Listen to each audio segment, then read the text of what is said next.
Hello, this is Richa Mishra. Welcome back to my channel. हम फिर हाजिर हैं अपने टेंस की सीरीज़ लेकर। लास्ट कुछ लेक्चर्स में हमने प्रेजेंट कंप्लीट कर लिया था, पास्ट कंप्लीट कर लिया था और फ्यूचर के 2 टेंस कंप्लीट कर लिए थे, सिंपल फ्यूचर और फ्यूचर कॉन्टिन्यूस। आज हम स्टार्ट करेंगे फ्यूचर परफेक्ट। ठीक है, जैसा कि मैंने आपको पहले भी बताया है, ये आपकी स्कूलिंग में 5th से या 12th के अगर आप स्टूडेंट हैं या फिर अगर किसी भी कॉम्पिटिटिव एग्जाम्स की प्रिपरेशन कर रहे हैं जिसमें इंग्लिश ग्रामर का पोर्शन आता है, तो ये आपको बहुत हेल्प करने वाला है। और आगे भी ग्रामर के पोर्शंस जो अलग टॉपिक्स हैं आपके, उसमें भी ये हेल्प करेगा। सो आप देखें मेरे लेक्चर्स को और कम टाइम में आप काफ़ी विथ एग्जाम्पल समझ पाएंगे काफ़ी चीज़ें। सो हम स्टार्ट करते हैं। अगर पहचान कैसे पहचाने, अगर हिंदी का कोई वाक्य लिखा हो उसको हम कैसे पहचाने, तो वाक्य के अंत में अगर चुका होगा, चुकी होगी और चुके होंगे लिखा होगा तो हम ये समझ जाएंगे कि ये हमारा फ्यूचर परफेक्ट का टेंस है। फिर हम रूल अप्लाई करेंगे तो देखेंगे हेल्पिंग वर्ब कौन सी अप्लाई होगी। तो विल हैव या शैल हैव अप्लाई होती है। शैल हैव हम कब अप्लाई करते हैं, जब हमारा फर्स्ट पर्सन का प्रोनाउन जो कि हमारा आई और वी होता है, अगर ये सब्जेक्ट है तो हम वहाँ पर शैल हैव का यूज़ करेंगे। और अगर सेकेंड पर्सन का प्रोनाउन जो कि यू होता है या फिर थर्ड पर्सन का प्रोनाउन जो कि हमारा ही, शी, इट, दे एक्सेट्रा हो सकता है या फिर कोई नाउन हो सकता है, तो हम विल हैव का यूज़ करेंगे। या हम सीधे ये कह सकते हैं कि अगर आई और वी सब्जेक्ट है हमारा तो हम शैल हैव का यूज़ करेंगे, अदरवाइज अगर कोई और सब्जेक्ट है तो हम विल हैव का यूज़ करेंगे। अब हम देखेंगे मेन वर्ब क्या लगती है। मेन वर्ब हमेशा इसमें थर्ड फॉर्म ऑफ वर्ब लगती है, यानी वर्ब की थर्ड फॉर्म लगती है। जैसे मान लीजिए गो अगर आपकी वर्ब है, जाना लिखा हुआ है, तो गो, वेंट, गॉन, गॉन हमारी थर्ड फॉर्म होती है, तो यहाँ पे गॉन वर्ड यूज हो सकती है। फिर हम फॉर्मेशन देख लेते हैं। सेंटेंस का अफर्मेटिव अगर हो तो कैसे करते हैं।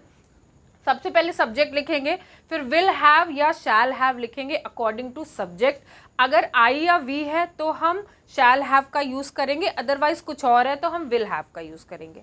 फिर हम थर्ड फॉर्म ऑफ वर्ब लिखेंगे, उसके बाद ऑब्जेक्ट लिखेंगे, अगर कोई कॉम्प्लीमेंट वर्ड है तो हम उसको यूज़ करेंगे।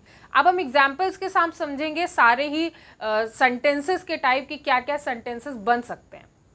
देखिए, अगर लिखा है वह अपना काम कर चुका होगा, यानी अफर्मेटिव सेंटेंस है, तो रूल के अकॉर्डिंग हम चलेंगे। वह यानी ही होगा चूंकि मेल है यहाँ पर। विल हैव लगेगा क्योंकि ये थर्ड पर्सन का प्रोनाउन है, इसलिए विल हैव लगा है। उसके बाद डन लिखा है, काम करने का इंग्लिश में डू कहते हैं हम, लेकिन हमें थर्ड फॉर्म लगानी है तो डू, डिड, डन। डन हमारी थर्ड फॉर्म होती है, इसलिए हमने यहाँ पे थर्ड फॉर्म लिखी है। हिज वर्क, अपना काम, ही के लिए, वह के लिए, अपना का इंग्लिश होता है हिज, इसलिए हमने यहाँ हिज लिखा है। काम के लिए हमने लिखा है वर्क। ठीक है, अब हम नेगेटिव सेंटेंस का फॉर्मेशन देखेंगे।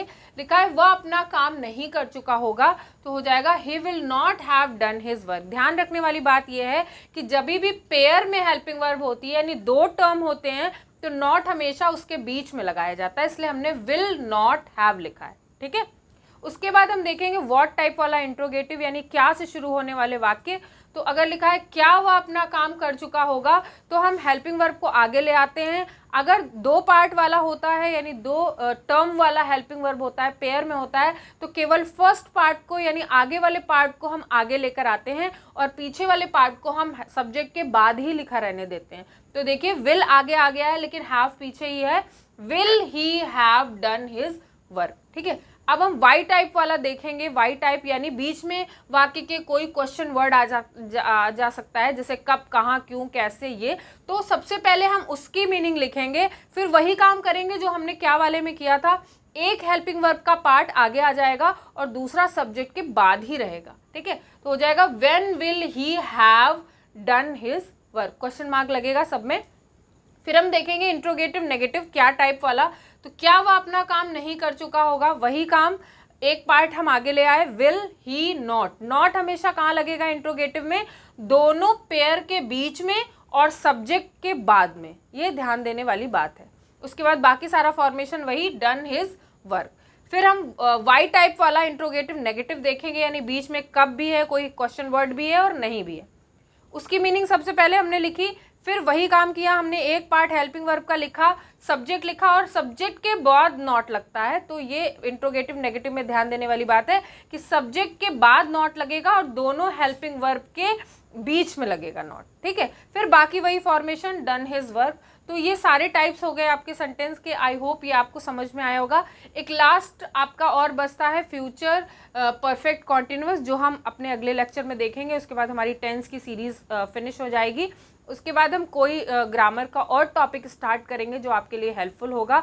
तो ये सारे सेशंस आपके लिए बहुत काम आने वाले हैं अगर आप स्कूलिंग में हैं या आप किसी कॉम्पिटिटिव एग्जाम्स की तैयारी कर रहे हैं। सो हमारे चैनल को सब्सक्राइब कीजिए, लाइक कीजिए, कमेंट कीजिए और शेयर भी कीजिए, ताकि और लोगों तक भी ये इन्फॉर्मेशन पहुंच सके और हमें अप्रिशिएट करते रहिए। Thank you so much.